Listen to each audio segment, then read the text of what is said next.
ആയുർവേദ ഡോക്ടർമാർക്ക് ഒരു entry level എന്നുള്ള രീതിയിൽ ഏറ്റവും പ്രധാനം രോഗനിർണയത്തിനപ്പുറത്തേക്ക് ഇപ്പം ഏറ്റവും പ്രധാനമായിട്ട് എനിക്ക് തോന്നുന്ന ഒരു വിഷയം എന്താണെന്ന് വെച്ചാൽ, ഒരു ചികിത്സ നടത്തിക്കൊണ്ടിരിക്കുമ്പോൾ ആ രോഗം പെട്ടെന്ന് അകാരണമായിട്ട് വഷളാവുക. അപ്പോൾ മൂർത്തമായിട്ടുള്ള ഒരു കാരണം പറയാനില്ല, അത് അമൂർത്തങ്ങളായിട്ട് പല വിശദീകരിക്കാൻ ഒക്കാത്ത ഇമ്മോർട്ടലായിട്ടുള്ള പല കാരണങ്ങളും എനിക്ക് കണ്ടുപിടിക്കാൻ സാധിക്കാത്ത, എൻ്റെ ചർച്ചകളിലും ഒരു കൺക്ലൂഡ് ചെയ്യാൻ ഒക്കാത്ത ചില ഇന്ദ്രിയ ഗോചരങ്ങളല്ലാത്ത ചില കാരണങ്ങൾ ഞാൻ അന്വേഷിപ്പിക്കുന്ന ഒരാളാണ്. അപ്പം അത് ഈ രോഗം ചികിത്സയുടെ മുറയ്ക്ക് പോകുമ്പോൾ തന്നെ നന്നായിട്ട് മാറിയ രോഗം പെട്ടെന്ന് ഋതു വരുമ്പോഴത്തേക്ക് മോശമാകും. ചില ഭക്ഷണം കഴിക്കുമ്പോൾ ഹെൽത്തി ഭക്ഷണമാണെങ്കിൽ പോലും അത് രോഗം വേറെ ഒരു വേർഷനിലേക്ക് വരികയാണ്. അത് ചിലപ്പോൾ മാറുമെന്ന് വരത്തില്ല. അപൂർവമാണെങ്കിൽ അങ്ങനെ സംഭവിക്കുന്നുണ്ട്, അപൂർവമാണത്. പിന്നെ കാരണമില്ലാത്ത രോഗങ്ങൾ, രണ്ടോ കോണ്ടക്സ്റ്റ് കഴിഞ്ഞു. 3 കാരണമില്ല രോഗം, മോട്ടോർ ന്യൂറോൺ ഡിസീസ്, ആക്വൽ ന്യൂറോപ്പതി. കാരണം ഈ പറയുന്ന സയൻറ്റിഫിക് എന്ന് അവകാശപ്പെടുന്ന ആധുനിക വൈദ്യശാസ്ത്രത്തിന് കാരണം ഇഡിയോപ്പതിക്ക് നമ്മൾ എല്ലാ പുസ്തകങ്ങളും എഴുതി വെച്ചിട്ടുണ്ട്. അത് എന്തെങ്കിലും കാരണമായിട്ട് നമുക്ക് ഈ പ്രണവവേദത്തിൽ കണ്ടുപിടിക്കാൻ സാധിക്കുമെങ്കിൽ അതിന് പരിഹാരം ഏത് വിധേന വേണം, ഏത് വിധേന സാധിക്കാം എന്നൊരു റിച്വലിസ്റ്റിക് ആയിരിക്കും ചിലപ്പോൾ, അല്ലെങ്കിൽ ഒരു ഔഷധം കൊണ്ടായിരിക്കും. ഇത്തരം കാര്യങ്ങളൊരു സംശുദ്ധമാണെന്ന് കിട്ടിയ ഒരു കിട്ടിയതാണ്.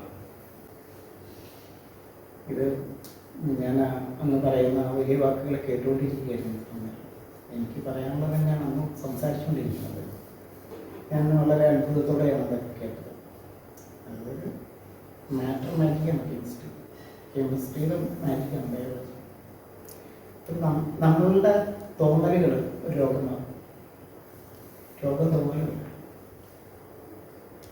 നമ്മൾ പഴയതിൽ നിന്നും വ്യത്യസ്തമായിട്ട് ഇപ്പോൾ നമ്മളുടെ രോഗങ്ങൾ പെട്ടെന്ന് കൂടുകയും പെട്ടെന്ന് അനാരോഗ്യത്തിലേക്ക് പോവുകയും ഋതുക്കൾക്ക് ഓരോ ഋതു കഴിയുമ്പോഴും രോഗം മൂർച്ഛിക്കുകയും ഒക്കെ ചെയ്യുന്നത് ഋതുവിനും ഉണ്ട് പോസിറ്റീവ് നെഗറ്റീവ്. ദ്രവ്യമാണ് ദൈവം. ദ്രവ്യത്തെ നമ്മൾ മോശമാക്കിയാൽ ആ ദ്രവ്യമാണ് നമ്മളെ ശിക്ഷിക്കുന്നത്. അപ്പോൾ ഒരു ഋതുവിനെ ഏറ്റവും നല്ല, ഇപ്പോൾ 6 ഋതുക്കളിൽ വസന്തം, ഗ്രീഷ്മം, വർഷം, ശരത്ത്, ഹേമന്തം, ശിശിരം എന്ന് പറയുന്നത് ഓരോ ഋതുവിനും ശക്തിപ്പെടുത്തേണ്ടതുണ്ട്. ചില ഋതുക്കളുടെ ശക്തി കുറയ്ക്കേണ്ടതുണ്ട്. ശരത്കാലത്തിൻ്റെ ശക്തി കുറയ്ക്കേണ്ടതുണ്ട്. അതിന് ചില പൊടിക്കൈകൾ ആവശ്യമുണ്ട്. അപ്പം നമ്മൾ വസന്തത്തെ ശക്തി ആർജിക്കണം. വസന്തം ശക്തി ആർജിക്കുമ്പോൾ സ്വാഭാവികമായിട്ടും ശരത്കാലത്തിന് ശക്തി കൂടും. ഗ്രീഷ്മം, വർഷം, ശരത്ത്, ഹേമന്തം. ഹേമന്തകാലത്ത് നമ്മൾ ആചരണ പദ്ധതികൾ കൃത്യമല്ലെങ്കിൽ അത് മരണത്തിന് കാരണമാകും. അപ്പോൾ വീണ്ടും ജനനത്തെ സ്വാധീനിക്കും. ഹേമന്തകാലത്താണ് ജനനം സാധ്യമാകുന്നത്, ആ ജനനത്തെ സ്വാധീനിക്കും. ഇതെല്ലാം ഈ ഷഡ്ഭാവങ്ങളും ഋതുക്കളുമെല്ലാം വളരെ വലിയ സയൻസാണ്. ഭാരതം ലോകത്തിന് മുന്നിൽ വെച്ചിരിക്കുന്ന അത്ഭുത ശാസ്ത്രമാണ്. അപ്പോൾ ആ അത്ഭുത ശാസ്ത്രം എന്ന് പറഞ്ഞാൽ, പണ്ട് സാറിനറിയാം, നമ്മൾ സൃഷ്ടി സ്ഥിതി സംഹാര കാരണമായിരിക്കുന്ന ത്രിശക്തികളാണ്, ആ ത്രിഗണങ്ങളാണ് നമ്മളുടെ ജീവനെ സൃഷ്ടിക്കുന്നതും നിലനിർത്തുന്നതും സംഭരിക്കുന്നതും. അത് ദൈവവിശ്വാസമായിട്ട് ലിങ്ക് ചെയ്തിരിക്കുക. അതായത് വേദവും ദൈവവിശ്വാസവും തിയോളജിയും ആയുർവേദവും അതായത് ആരോഗ്യശാസ്ത്രവും ഒന്നിച്ചിരിക്കുകയാണ്. ഇപ്പോൾ രണ്ടാണ്. മരുന്ന് കഴിക്കുന്നത് മറ്റൊന്നിന് വേണ്ടിയിട്ട്, പ്രാർത്ഥിക്കുന്നത് മറ്റൊന്ന്. ദൈവം മാറിയിരിക്കുന്നു, രോഗം മറ്റൊന്നായി മാറി. നമ്മളുടെ മരണത്തെ കാരണം മറ്റെന്തോ ആണ് എന്നുള്ള തെറ്റായിട്ടുള്ള ധാരണയാണ് നമ്മുടെ പ്രശ്നം. നമ്മൾ ദ്രവ്യത്തെയാണ് ശുദ്ധിയായിട്ട് ഉപയോഗിക്കുന്നത്.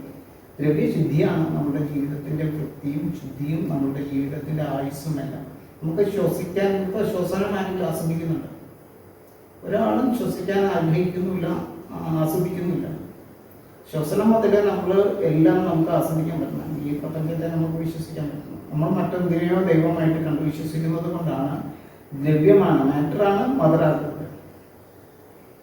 അപ്പം ഈ മാറ്റർ എന്ന് പറയുന്നത് മദറാകുന്നത് പരിണാമങ്ങളിലൂടെ ആ മാറ്റർ എങ്ങനെയാണ് മദറാകുന്നത്, ആ മദർ എങ്ങനെയാണ് മൃത്യു എന്ന് പറയുന്ന ഭാഗത്തിൽ നിന്നും മാതൃ എന്ന് പറയുന്ന ഭാഗത്തിലേക്ക് കൺവെർട്ട് ചെയ്ത് നമ്മളുടെ ജീവനെ സൃഷ്ടിക്കുന്നത് എന്നുള്ള വസ്തുത നമ്മൾ വിട്ട് പോയിരിക്കുന്നിടത്തോളം കാലം ഋതുക്കൾ ആ മൃത്യുഭാവത്തെ ധരിക്കും. അപ്പോൾ നമ്മൾ ഡാർക്ക് നൈറ്റ്, അതായത് അമാവാസി, മരണത്തിന് പ്രാധാന്യം അങ്ങനെയൊക്കെയറിയാം. അത് വൈറ്റ് എനർജിയുടെ പൗർണമിക്ക് നമ്മൾ പ്രാധാന്യം കൊടുത്ത് ആ ആചരണ പദ്ധതികളെ കൃത്യമാക്കിയില്ലെങ്കിൽ ഡാർക്ക് എനർജി നമ്മളെ കൊണ്ട് പോകും, അതായത് അമാവാസി നമ്മളെ കൊണ്ട് പോകും. ഇപ്പോൾ അമാവാസി നമ്മൾ പത്രങ്ങളിൽ നോക്കിയാൽ അറിയാം, ചരമക്കോളം തിങ്ങി നിറഞ്ഞിരിക്കും. കാരണം നമുക്കറിയില്ല, നമ്മളുടെ ദൈവവിശ്വാസം മറ്റൊന്നായി നിൽക്കുന്നു, ഈ പ്രപഞ്ചത്തെ നമ്മൾ വിശ്വസിക്കാതിരിക്കുന്നു. മറ്റെല്ലാ ജീവജാലങ്ങളും പ്രപഞ്ചത്തെയാണ് വിശ്വസിക്കുന്നത്. നമ്മൾ വിശ്വസിക്കുന്ന, നമ്മളുടെ ശ്വാസം പോലെ വിശ്വാസമായിരിക്കുന്ന ഈ പ്രപഞ്ചത്തെ മനുഷ്യന് വിശ്വാസമല്ലാതായിരിക്കുന്നു. ദൈവം മറ്റൊന്നാണെന്ന് മനുഷ്യൻ തെറ്റിദ്ധരിച്ചിരിക്കുന്നിടത്തോളം കാലം ഈ പഞ്ചഭൂത നിർമ്മിതമായിരിക്കുന്ന നമ്മളുടെ ശരീരം നമ്മളുടെ ഇഷ്ടത്തിന് വഴങ്ങാതാവും. നമ്മളുടെ മനസ്സത്രയും വലുതാണ്. മനസ്സെന്ന് പറഞ്ഞാൽ ലോകത്തിലെ ഏറ്റവും വലിയ പവർ എനർജി പ്ലേസ് ഏതാണെന്ന് ചോദിച്ചാൽ അത് നമുക്കൊരിക്കലും കാണാൻ പറ്റില്ലാത്ത മനസ്സാണ്. അതിനെ നമ്മൾ റിപ്പയർ ചെയ്യാൻ ശ്രമിക്കുന്നില്ല. അത് ഹാങ്ങാവും, അത് ഹാക്കാക്കും, അതിനകത്ത് വൈറസുകൾ കയറും. നമുക്ക് അതിനെ ഒന്നും ചെയ്യാൻ കഴിയുന്നില്ല. മനസ്സിന് ഇഷ്ടത്തിന് വേണ്ടിയാണ്. ഒരാൾ പറയുകയാണ് നമുക്ക് ഒരു രോഗമുണ്ടെന്ന് ഒരാൾ പറഞ്ഞാൽ, ഒരു ഡോക്ടർ പറഞ്ഞു, കഴുത്തിൽ കുഴലിട്ടിരിക്കുന്ന ഒരാൾ പറഞ്ഞാൽ ആ സെക്കൻഡിൽ ആ രോഗം വരും. മനസ്സത്രയും വലുതാണ്. അപ്പോൾ നമ്മളുടെ മനസ്സാണ് ഏറ്റവും വലിയ നമ്മളുടെ ജീവിതത്തിൻ്റെ ഉയർച്ചയ്ക്കും തകർച്ചയ്ക്കും എല്ലാം കാരണമായിരിക്കുന്ന മായിക ശക്തി.